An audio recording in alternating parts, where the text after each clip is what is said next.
This is News 4 San Antonio Today, the only local news station with nonstop news.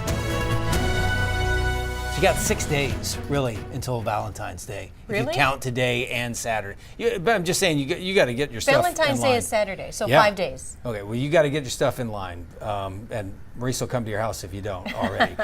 Good morning. Nonstop News starts right now. We are the only TV station in town commercial-free until the top of the hour. We have you covered this morning. You just heard from Jeannette, and she'll give us a deeper look at weather again in just a few minutes. All right, serious topics right here with what's happening traffic-wise. Joy, what's the latest on this accident? Yeah, so we've been following some breaking news. This is where photojournalist David Mendoza is. He joins us live from Sky 4 at what appears to be a deadly pedestrian crash. A pedestrian hit and killed here in the road. He has the latest details. Good morning, David.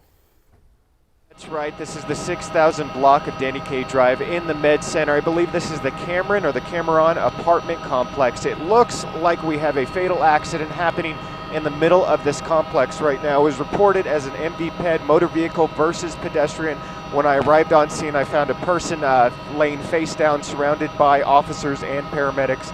I believe they pronounced her shortly after that.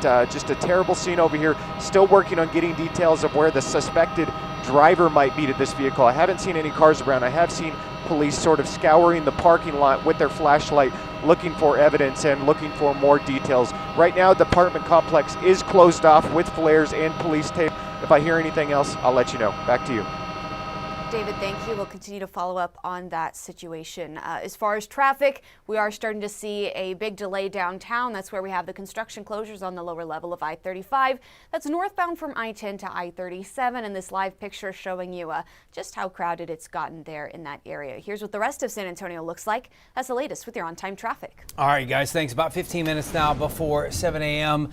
It's time to rodeo San Antonio. It starts Thursday, but before the shows and the animals invade the Frostbank Center, it is Dirt Day today, where thousands of tons of soil must be laid there on the grounds. News 4's Christina DeLeon joins us now with more on what has become an annual tradition. Oh, you're inside. You're getting a look. Are they doing this now? They're doing it right behind me. I don't know if you could hear or not, but just to give you an idea, this is newly treated dirt. In fact, they had to add some nice stuff to it to make it really nice and soft. In fact, I don't know if anybody out there bakes, all my baker friends, because I love to bake. Let me give you an idea of what this feels like. First of all, it doesn't smell like anything. I just want to give you an idea. What this feels like is nice, fresh, packed, light brown sugar, okay? So it's got the same consistency as nice, packed, light brown sugar. So when you get it out of the bag, you know what I'm talking about if you bake out there. It feels so good. So imagine falling on this. It would be so soft and so smooth. Now, joining me live, just want to give you an idea. It's really soft and really sweet. Nice and smooth. Probably doesn't taste like it, I'm sure it's dirt, right? And it's got things like clay, it's got sand in it, and of course it's got dirt in it too. So joining me now live is Charlene Reynoso. I just want to give you an idea. And she is head of sponsorships here at the rodeo. And this is a cool time, right? When you bring the dirt down, because you're literally laying the foundation for what's to come starting on Thursday. Yes, very cool. So if you saw the Spurs game on Saturday, you saw that there was, obviously the wood floor for the Spurs game. Yeah. We lifted it up. Now we're putting down dirt, laying down, like you said, the foundation of rodeo, getting ready to start. Very exciting time for us. Yeah, absolutely. And you've got so many performances that are coming up. I know Russell Dickerson starts on Thursday to kick things off, but so many more to come. And you've got tickets still on sale too. Oh yes, definitely tickets still on sale for this weekend especially, right? We want to kick off rodeo with a bang. But yeah, some really great performances. Sheryl Crow, Midland, Brad Paisley, so many great performances. And I heard y'all talking in the background. Hank Williams Jr. is almost sold out. He's popular. Yes. He's so popular. Yeah, few tickets left. So in fact, for several of our shows. So if we want to come out to rodeo, we want to make sure we get those tickets early. Yeah, and where do people want to go if they want to get tickets? Our official ticket platform is Ticketmaster. So sarodeo.com, you'll see a big button that says buy tickets in the upper right hand corner. Ticketmaster.com. And we'll see y'all out here. All right, again, rodeo kicks off on Thursday. Keep that in mind, and they're going to keep the dirt pouring for several more hours. It should be done by later on this afternoon. We'll send it back to you guys in the studio. Emma Allen at the live desk. We are following some breaking news this morning. The Prince and Princess of Wales speaking out, saying they are deeply concerned by newly released U.S. Justice Department documents tied to Jeffrey Epstein. Kensington Palace spokesperson says their thoughts remain focused on the victims as renewed scrutiny surrounds former Prince Andrew and his past ties to Epstein. Now, the statement comes just hours before Prince William begins a 3-day diplomatic visit to Saudi Arabia, where he's expected to face questions about this scandal. Palace officials also confirmed William and Kate support King Charles's decision to strip Andrew of his royal titles last year. That's the latest from the live desk. All right, Emma, thank you. At the Winter Olympics in Italy, the U.S. won its first medal of the Games, with skier Breezy Johnson taking home the gold in the women's downhill.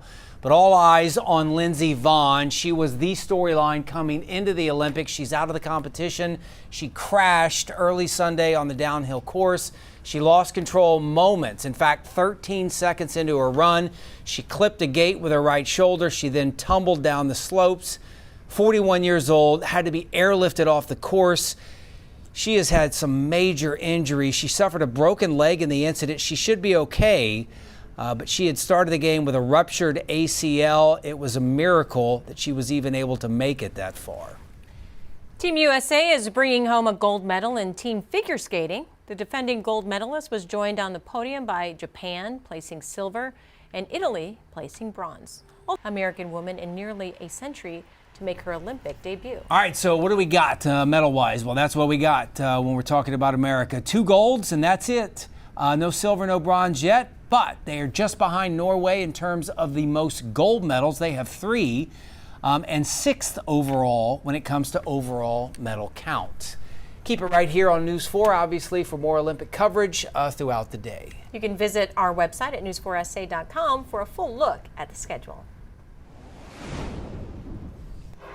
Ehi, dite ma pronto, se te mucha noia. Ehi, mucha noia, tengo una mañana.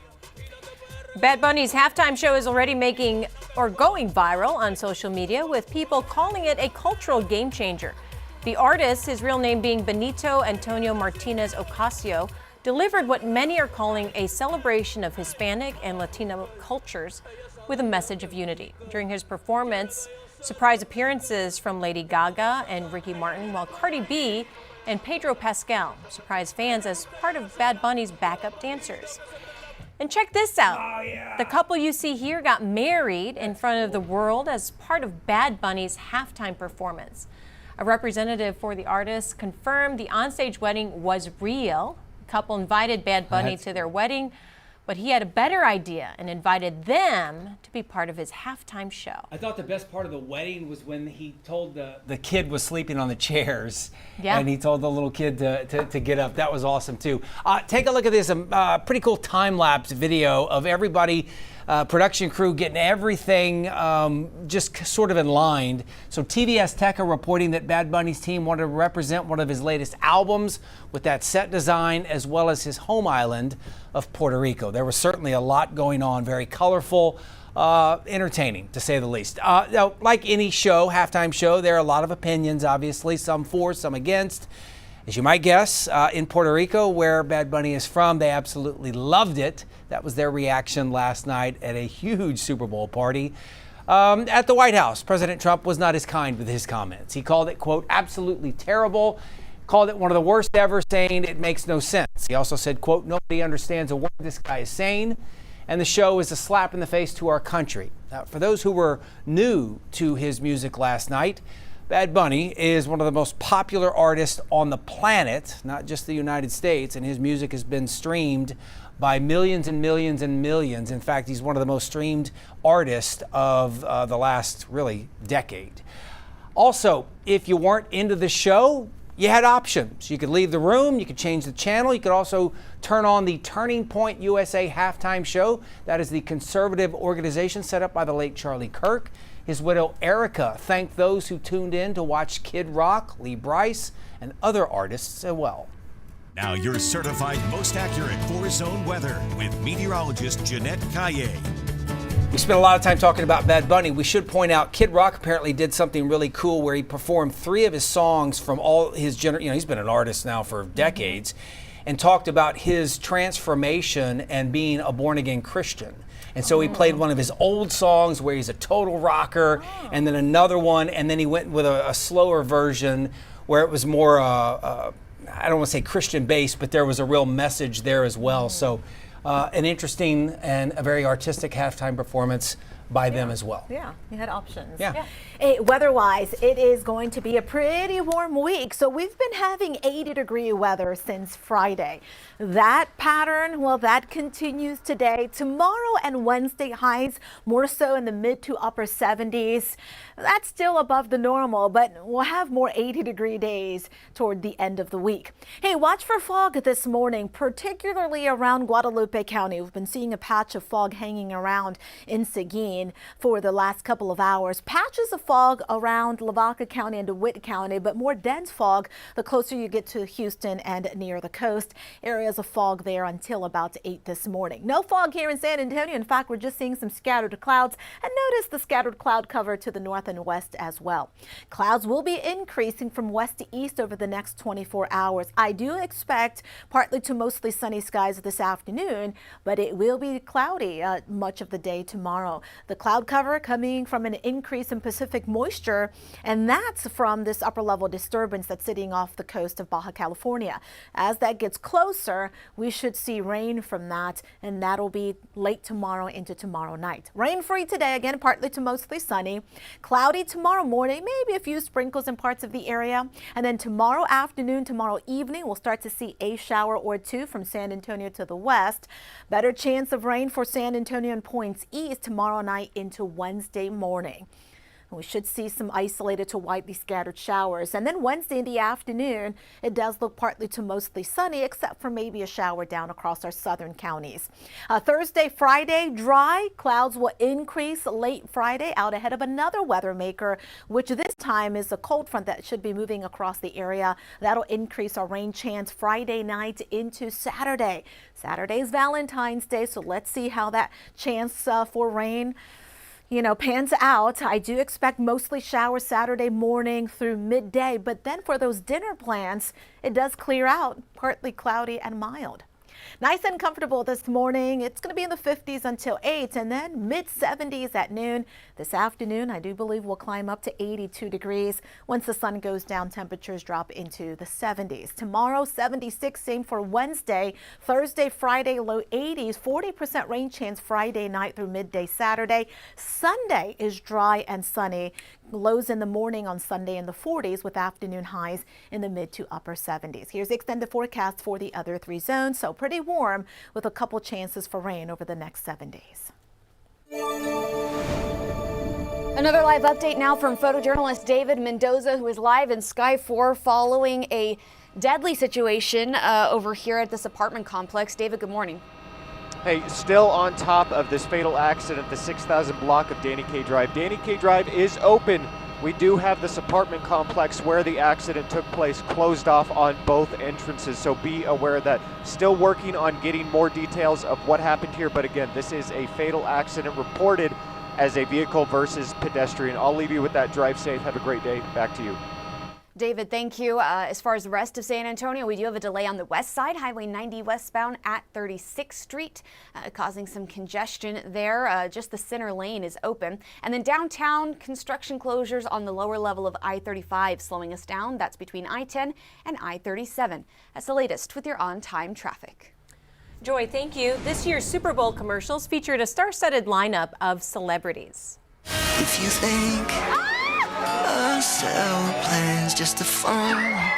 T-Mobile surprised fans with a nostalgic mini Backstreet Boys concert at their Times Square stores. Chucky, I'm just Will Hunting. I'm not a genius. Ben Affleck reimagined the 1997 classic Good Will Hunting as a 1990s sitcom for a Dunkin' commercial. A lot of stars in this one: Jennifer Aniston, Matt LeBlanc, and a surprise cameo by Tom Brady. And rock legend John Bon Jovi made his Super Bowl commercial debut with his hit song, Livin' on a Prayer. He rescued Haley Steinfeld from bad insurance coverage to promote State Farm insurance. And Pepsi featured a Coca-Cola polar bear going through an existential crisis. The ad even referenced the now infamous viral Coldplay concert kiss moment. So something for everyone.